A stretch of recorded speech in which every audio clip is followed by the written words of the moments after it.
Turns out the NCAA is the employer of college athletes, and the organization violated federal law by misclassifying them as student athletes. So that's all according to the National Labor Relations Board, which is citing unfair labor practices against USC, the Pac-10, and the NCAA. This move is part of an effort to legally recognize student athletes as employees, paving the way to possibly creating unions.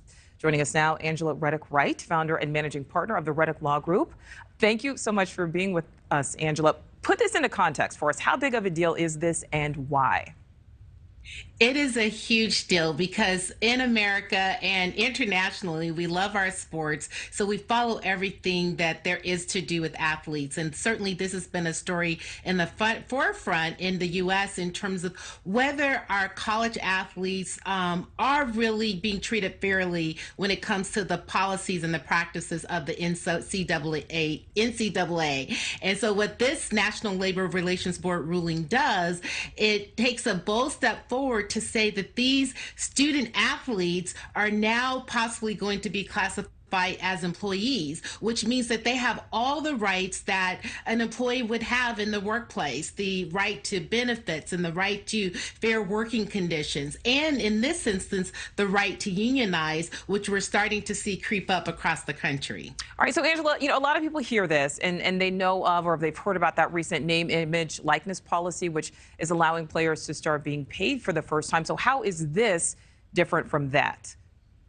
Well, that ruling was by the United States Supreme Court. This decision that now classifies players as employees is by the NLRB, which is the federal agency, which also sets regulations for employees in private sector workplaces. So the difference is the United States Supreme Court decision around name, image, and likeness kind of set the tone for a ruling such as this from the NLRB.